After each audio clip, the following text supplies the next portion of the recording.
നമസ്കാരം. PCB വാർത്തകളിലേക്ക് സ്വാഗതം. ഞാൻ ബിനേഷ്. പ്രധാന വാർത്തകൾ. ദേശീയ സംസ്ഥാന പാതയോരങ്ങളിലെ ബാറുകളും ബിയർ പാർലറുകളും അടച്ചുപൂട്ടണമെന്ന് സുപ്രീംകോടതി. വിധി സ്വാഗതാർഹമെന്ന് മദ്യനിരോധന സമിതി.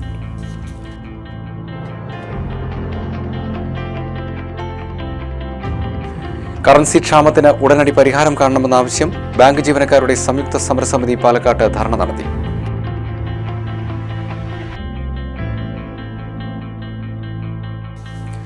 ഗെയിൽ വാതക പൈപ്പ് ലൈൻസ് പദ്ധതിയുടെ സുരക്ഷ ഉറപ്പാക്കണമെന്നും ജനവാസ മേഖല ഒഴിവാക്കണമെന്നും ആവശ്യം. Welfare Party പ്രക്ഷോഭത്തിലേക്ക്.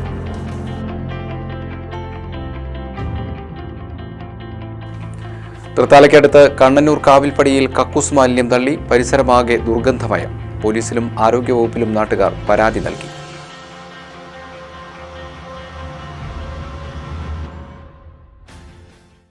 വാർത്തകൾ വിശദമായി. ദേശീയ സംസ്ഥാന പാതയോരങ്ങളിൽ പ്രവർത്തിക്കുന്ന മദ്യവിൽപ്പന കേന്ദ്രങ്ങളും കള്ള് ഷോപ്പുകളും ബിയർ പാർലറുകളും അടുത്ത മാർച്ച് 31 ശേഷം പ്രവർത്തിക്കരുതെന്ന് സുപ്രീംകോടതി ഉത്തരവിട്ടു. വിവിധ ഹൈക്കോടതി വിധികൾക്കെതിരെ നൽകിയ അപ്പീൽ ഹർജികൾ തീർപ്പാക്കിക്കൊണ്ടാണ് ചീഫ് ജസ്റ്റിസ് TS താക്കൂർ വിധി പുറപ്പെടുവിച്ചത്.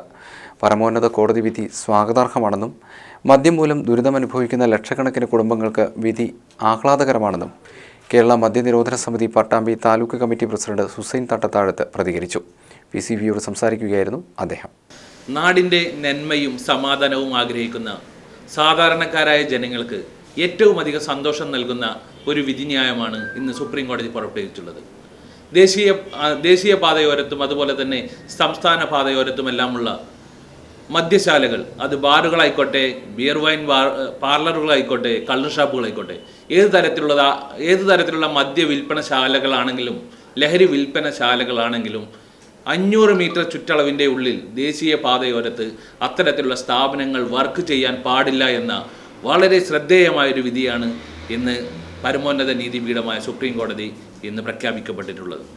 വളരെ സന്തോഷമുണ്ട്. കാരണം കേരളത്തിലും ബീഹാറിലും അതുപോലെ തന്നെ ഗുജറാത്തിലും പശ്ചിമ ബംഗാളിലുമെല്ലാമുള്ള ബഹുമാനപ്പെട്ട ഹൈക്കോടതികൾ പ്രഖ്യാപിച്ച വിധിന്യായം തീർത്തും ശരിയാണ് എന്ന് പ്രഖ്യാപിച്ചിരിക്കുകയാണ് സുപ്രീം കോടതി.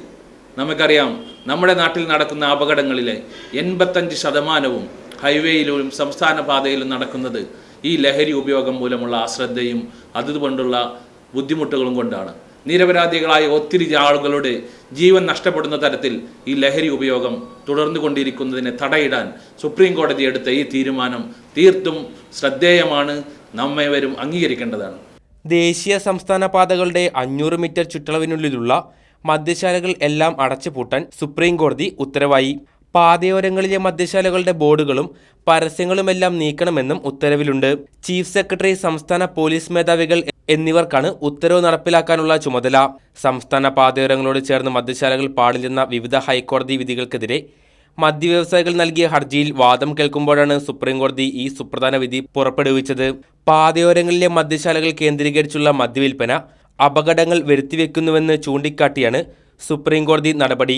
മാത്രമല്ല, യാത്രക്കാർക്കിത് അസ്വസ്ഥത സൃഷ്ടിക്കുന്നതായും സുപ്രീംകോടതി നിരീക്ഷിച്ചു. രാജ്യത്തെ മദ്യവിൽപ്പനശാലകളിലേറെയും ദേശീയ സംസ്ഥാന പാതയോരങ്ങളിലാണെന്നിരിക്കെ ഇവയെല്ലാം 3 മാസത്തിനുള്ളിൽ അടച്ചുപൂട്ടുന്നതിലെ പ്രായോഗിക പ്രശ്നം ഉന്നയിച്ച് മദ്യവ്യാപാരികളുടെ അഭിഭാഷകർ ഇളവിനായി വാദിച്ചെങ്കിലും സുപ്രീംകോടതി ഈ വാദം അംഗീകരിച്ചില്ല. ഇവിടെ കൂട്ടിച്ചേർത്ത് പറയേണ്ട ഒരു കാര്യമുണ്ട്.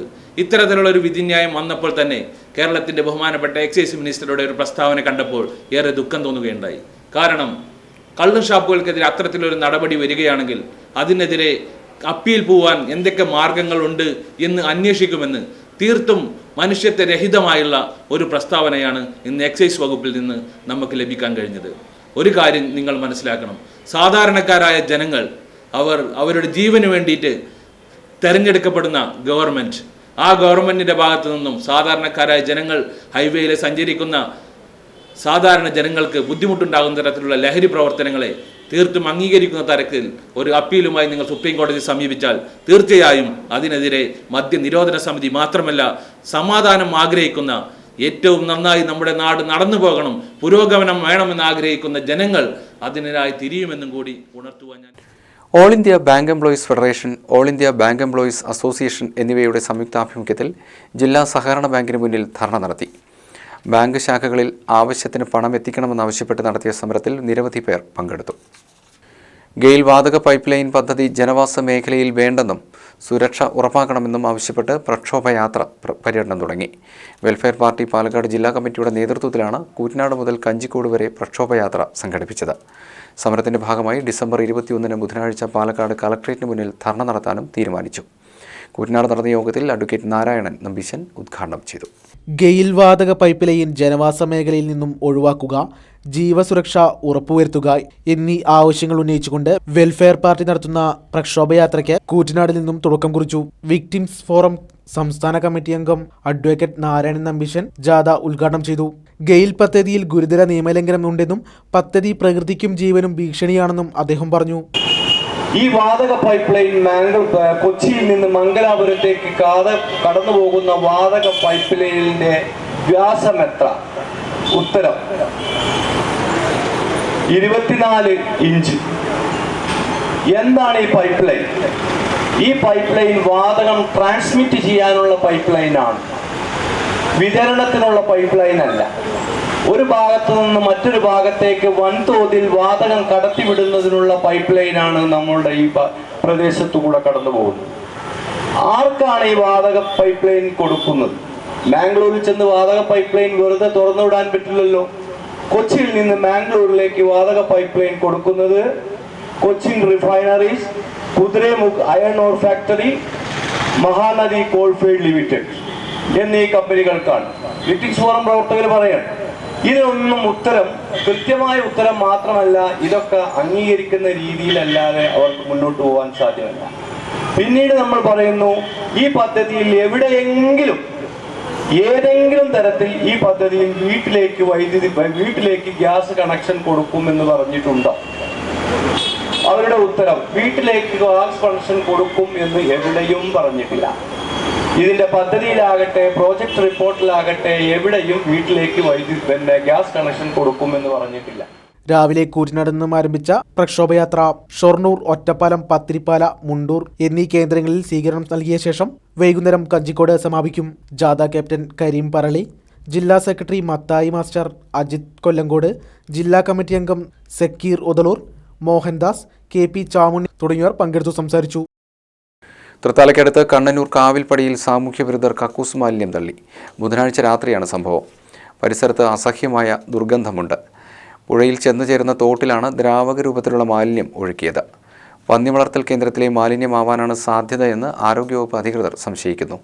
സാമൂഹ്യവിരുദ്ധർക്കെതിരെ നടപടി ആവശ്യപ്പെട്ട് നാട്ടുകാർ തൃത്താല പോലീസിൽ പരാതി നൽകി.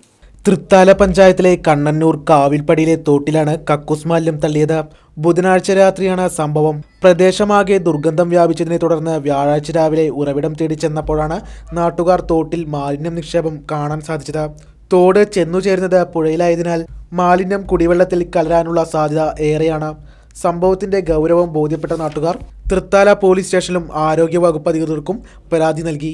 പന്നി വളർത്തൽ കേന്ദ്രത്തിലെ ടാങ്ക് ഒഴിവാക്കിയത് കൊണ്ടുവന്ന് തള്ളിയതാവാം എന്നാണ് ആരോഗ്യവകുപ്പിന്റെ നിഗമനം. ഈ പ്രദേശത്ത് ഇത് 2ാം തവണയാണ് ഇത്തരം മാലിന്യം തള്ളുന്നതെന്ന് പഞ്ചായത്ത് അംഗം യു ഗണപതി PCBയോട് പറഞ്ഞു.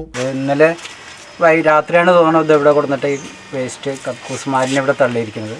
അപ്പോൾ ഞങ്ങൾ പോലീസിൽ പരാതി കൊടുത്തിട്ടുണ്ട്, ഹെൽത്തിൽ പരാതി കൊടുത്തിട്ടുണ്ട്. ഹെൽത്ത് ഇൻസ്പെക്ടർ വന്നിട്ട് ബ്ലീച്ചിങ് പൗഡർ തന്നിട്ടുണ്ട്. അതിൻ്റെ മുകളിൽ വിതറാൻ വേണ്ടിയിട്ട് ബ്ലീച്ചിങ് പൗഡർ തന്നിട്ടുണ്ട്. അവർ വന്ന് നോക്കി പോയിട്ടുണ്ട്. അപ്പോൾ അവരുടെ നിഗമനം ഇത് ഏതെങ്കിലും പന്നി വളർത്തൽ കേന്ദ്രത്തിൽ നിന്നുള്ള ടാങ്ക് ക്ലീൻ ചെയ്തുള്ള ആണ് എന്നാണ് അവർ പറഞ്ഞത്. അപ്പോൾ കൃത്യമായിട്ട് നമുക്കറിയില്ല അതിനെക്കുറിച്ച്. പക്ഷെ ഒരു വീടുകളിൽ നിന്ന് ഒഴിവാക്കിയതായിട്ട് തോന്നുന്നില്ല. ഒരു ലോഡ് ഒട്ടനവധി ഉണ്ട്. ഇതിന് ഈ വെള്ളം ചെന്ന് ഭാരതപ്പുഴയിലേക്കാണ് ചെന്നത്. 10 മീറ്ററാണ് ചെന്ന ഭാരതപ്പുഴ. അവിടെ ഈ കുടിവെള്ളം ഇവിടെ കുറേ പഞ്ചായത്തുകളൊക്കെ ആയിട്ടില്ല. തൊട്ടടുത്ത് വീടുകളും അതിൻ്റെ കിണർ ഇവിടെയാണ്, അതിൻ്റെ അപ്പുറത്തുള്ള വീടിൻ്റെ കിണർ അവിടെയാണ്. അപ്പോൾ ഇത് ഭയങ്കര പ്രശ്നമാണ്. ഇത് പോലീസ് പരാതിപ്പെട്ടിട്ടുണ്ടെങ്കിലും ഒരു കാര്യമായ രാത്രി റോന്ത് ജിപ്പിലുണ്ടായാലാണ് ഇവിടെയും പല ഭാഗങ്ങളിലും വേസ്റ്റ് തള്ളുന്നതിന് ഒരു ശാശ്വതമായ പരിഹാരം ഉണ്ടാകും. ദുർഗന്ധം മൂലം വഴി നടക്കാൻ പോലും കഴിയുന്നില്ലെന്ന് നാട്ടുകാർ പരാതിപ്പെട്ടു. അറിയില്ല, ഞങ്ങൾക്ക് കുളിക്കാൻ പോകാൻ, അമ്പലത്തിൽ തൊഴാൻ പോകാനും നോക്കി വേസ്റ്റ് കൊടുക്കും തട്ടുന്നത്. ഈ വേസ്റ്റ് ഇപ്പോൾ 2ാമത്തെ പ്രാവശ്യമാണ് ഇവിടെ കൊടുക്കും തട്ടുന്നത്. ഇതൊന്ന് 10-40 പെണ്ണുങ്ങൾ കയറിപ്പോയി പണിയെടുക്കാൻ പറ്റാണ്ട്. ഇതൊക്കെ ഇതിനേക്കാൾ ബുദ്ധിമുട്ട് അവിടെ കൊടുന്ന് തട്ടണം. അമ്പലത്തിൻ്റെ നടയിൽ കൊടുന്ന് തട്ടണം. വേസ്റ്റ് പോയി വേസ്റ്റ് ആക്കി തട്ടേക്ക്. അപ്പോൾ നിങ്ങൾക്ക് തന്നെ നോക്കിയാൽ കാണാതെ പോകുമ്പോൾ 2 സൈഡ് കാണിച്ചു വെച്ചത്. മറ്റേ ഞങ്ങൾക്ക് ഇവിടെ ജീവിച്ചു പോട്ടെ. വൈകുന്നേരം ആയാലോ രാവിലെ ആയാലോ ഇതിലും നടക്കുന്ന ആൾക്കാർക്കൊക്കെയും ബുദ്ധിമുട്ടാണ്. അമ്പലത്തിൽ പോകാനൊന്നും ഓർത്തില്ല. ഇത്തരം പ്രവൃത്തി ചെയ്യുന്നവർക്കെതിരെ ശക്തമായ നിയമ നടപടി സ്വീകരിക്കണമെന്നും നാട്ടുകാർ ആവശ്യപ്പെട്ടു. സംസ്ഥാന ക്ഷീരകർഷക സംഗമം ജനുവരി 12, 13, 14 തീയതികളിൽ പട്ടാമ്പിയിൽ നടത്തുമെന്ന് MLA മുഹമ്മദ് മുഹസിൻ അറിയിച്ചു. ഇതിന് മുന്നോടിയായി ഡിസംബർ 17 2 മണിക്ക് പട്ടാമ്പി ബ്ലോക്ക് പഞ്ചായത്ത് ഹാളിൽ സ്വാഗത സംഘം രൂപീകരണ യോഗം ചേരും.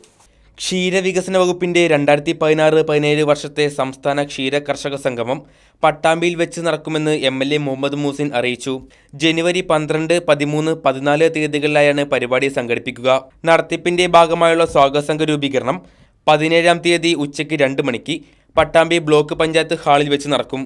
3 ദിവസങ്ങളിലായി നടക്കുന്ന സംഗമത്തിൽ 5000-ഓളം ക്ഷീര കർഷകർ പങ്കെടുക്കും. സെമിനാറുകൾ, പ്രദർശനം, കലാപരിപാടികൾ എന്നിവയും സംഗമത്തിന്റെ ഭാഗമായി നടക്കും. ക്രഷർ ക്വാറി മേഖല നേരിടുന്ന പ്രശ്നങ്ങൾ പരിഹരിക്കണമെന്നാവശ്യപ്പെട്ട് കോർഡിനേഷൻ കമ്മിറ്റിയുടെ ആഭിമുഖ്യത്തിൽ കളക്ടറേറ്റ് മാർച്ച് നടത്തി. CITU ജില്ലാ സെക്രട്ടറി M. ഹംസ ഉദ്ഘാടനം ചെയ്തു. ജില്ലാ പ്രസിഡന്റ് AK നാരായണൻ അധ്യക്ഷത വഹിച്ചു. വിവിധ ആവശ്യങ്ങൾ ഉന്നയിച്ച് all Kerala quarry crusher coordination ജില്ലാ കമ്മിറ്റിയുടെ നേതൃത്വത്തിൽ കളക്ടറേറ്റിലേക്ക് മാർച്ചും ധർണയും നടത്തി. മാർച്ചിന് മുന്നോടിയായി പ്രകടനവും ഉണ്ടായിരുന്നു. ക്രഷർ ക്വാറി മേഖലകളിൽ അഭിമുഖീകരിക്കുന്ന പ്രശ്നങ്ങൾക്ക് പരിഹാരം കാണുക, മൈനർ മിനറൽ റൂൾസ് അപാകതകൾ പരിഹരിക്കുക, പെർമിറ്റ് ക്വാറികളെ സംരക്ഷിക്കുക തുടങ്ങി വിവിധ ആവശ്യങ്ങൾ ഉന്നയിച്ചാണ് മാർച്ച് നടത്തിയത്. CITU ജില്ലാ സെക്രട്ടറി M. ഹംസ മാർച്ചും ധർണയും ഉദ്ഘാടനം ചെയ്തു. ഗ്രീൻ കോടതിയുടെ ഗ്രീൻ കോർട്ടിന്റെ വിധി അനുസരിച്ചും സുപ്രീം കോടതിയുടെ വിധി അനുസരിച്ചും പാരിസ്ഥിതിക മൗലികവാദികളുടെ പരാതിയെ തുടർന്ന് 2 കോടതികളും വിധി പ്രഖ്യാപിക്കുമ്പോൾ ഉണ്ടാകുന്ന പ്രശ്നങ്ങൾ എന്താണ് എന്നതിനെ സംബന്ധിച്ച് ഇന്ന് എല്ലാ ജനങ്ങളും മനസ്സിലാക്കി കഴിഞ്ഞിരിക്കുകയാണ്. കോടതിയെ കുറ്റം പറഞ്ഞിട്ട് കാര്യമില്ല. നിയമം വ്യാഖ്യാനിക്കുകയാണ് കോടതിയുടെ ഉത്തരവാദിത്തം. സുപ്രീം കോടതി നിലവിലുള്ള നിയമം അനുസരിച്ച്, ഗ്രീൻ കോർട്ട് നിലവിലുള്ള നിയമം അനുസരിച്ച് ഒരു വിധി പ്രഖ്യാപിച്ചു. അതിന് കോടതിയെ കുറ്റം പറയാൻ പറ്റില്ല. കോടതി എന്ന് പറയുന്ന ആ സ്ഥാപനത്തെ നാം ചെയ്യേണ്ടത് പാർലമെന്റിനകത്ത് നിയമനിർമ്മാണം നടത്തിയിട്ട് പരിസ്ഥിതിയെയും വികസനത്തെയും കോർത്തിണക്കിക്കൊണ്ടുള്ള നിയമനിർമ്മാണമാണ് ഇന്ത്യ രാജ്യത്ത് വരേണ്ടത്. ആ നിയമനിർമ്മാണത്തിനാണ് കേന്ദ്ര ഗവൺമെന്റ് ഇന്ന് നേതൃത്വം കൊടുക്കേണ്ടത്. ഇതുപോലെയുള്ള സ്തംഭനങ്ങൾ ഉണ്ടാകുന്ന സന്ദർഭത്തിൽ നിയമം എന്ന് പറയുന്നത് നിയമനിർമ്മാണ സഭയിലിരിക്കുന്നവർക്കറിയാം, നിയമം നിർമ്മിക്കുന്നവർക്കറിയാം, കോടതിയിലിരിക്കുന്നവർക്കറിയാം. നിയമം നിർമ്മിക്കുന്ന സന്ദർഭത്തിലുള്ള സാഹചര്യങ്ങൾ വെച്ചുകൊണ്ട് നിയമനിർമ്മാണങ്ങൾ നടത്തും. ക്രഷർ ഓണേഴ്സ് അസോസിയേഷൻ ജില്ലാ പ്രസിഡന്റ് MK നാരായണൻ അധ്യക്ഷത വഹിച്ചു. സംസ്ഥാന സെക്രട്ടറി ശാന്തകുമാർ, MA അലി, സൈനുദ്ദീൻ എന്നിവർ പങ്കെടുത്ത് സംസാരിച്ചു. നിർമ്മാണ തൊഴിലാളി ക്ഷേമനിധി ബോർഡ് പുനഃസംഘടിപ്പിക്കണമെന്നാവശ്യപ്പെട്ട് BMSന്റെ നേതൃത്വത്തിലുള്ള തൊഴിലാളി സംഘം ക്ഷേമനിധി ഓഫീസിലേക്ക് മാർച്ച് നടത്തി. BMS സംസ്ഥാന വൈസ് പ്രസിഡന്റ് സലിം തന്നിലാപുരം ഉദ്ഘാടനം ചെയ്തു.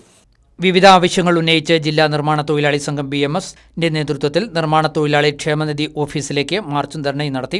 നിർമ്മാണ തൊഴിലാളി ക്ഷേമനിധി ബോർഡ് പുനഃസംഘടിപ്പിക്കുക, ആനുകൂല്യങ്ങൾ കാലോചിതമായി വർദ്ധിപ്പിക്കുക തുടങ്ങി വിവിധ ആവശ്യങ്ങൾ ഉന്നയിച്ച് നടത്തിയ മാർച്ചും ധർണയും നിർമ്മാണ തൊഴിലാളി ഫെഡറേഷൻ സംസ്ഥാന വൈസ് പ്രസിഡന്റ് സലീം തന്നിലാപുരം ഉദ്ഘാടനം ചെയ്തു. K. ശശികുമാർ അധ്യക്ഷത വഹിച്ചു. എല്ലാ നവംബർ മാസം 30-ാം തീയതിക്കകം കേരളത്തിലെ നിർമ്മാണ തൊഴിലാളി ക്ഷേമനിധി ബോർഡിൽ നിന്ന് പെൻഷൻ വാങ്ങുന്ന തൊഴിലാളികള് ലൈഫ് സർട്ടിഫിക്കറ്റ് കൊടുക്കണം.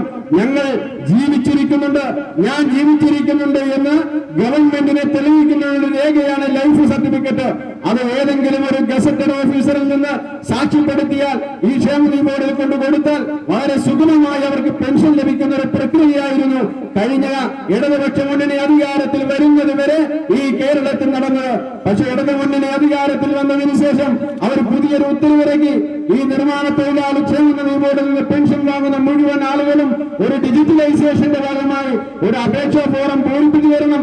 ആ അപേക്ഷാ ഫോറം ആദ്യം ഒന്നിറക്കി അത് തെറ്റാണ് എന്ന് ചൂണ്ടിക്കാണിച്ചപ്പോൾ വേറെ ഒരാഴ്ച കൊണ്ട് 2 വ്യത്യസ്ത ഓർഡർ ഇറക്കുകയും അതുപോലെ തന്നെ 2 വ്യത്യസ്ത അപേക്ഷാ ഫോറങ്ങൾ ഇറക്കിക്കൊണ്ട് 80-85 വയസ്സായിട്ടുള്ള പാവപ്പെട്ട രോഗികളായിട്ടുള്ള നടക്കാൻ പോലും കഴിയാത്ത ഈ നിർമ്മാണ തൊഴിലാളി ക്ഷേമനിധി ബോർഡിന്റെ പെൻഷൻ മാത്രം ആശ്രയിച്ചു കഴിയുന്ന ആയിരക്കണക്കിന് പാവപ്പെട്ട തൊഴിലാളികളെ ക്രൂശിക്കുന്ന നിലപാടുമായിട്ടാണ് സംസ്ഥാന ഗവൺമെന്റ് മുന്നോട്ട്. ഇടവേള.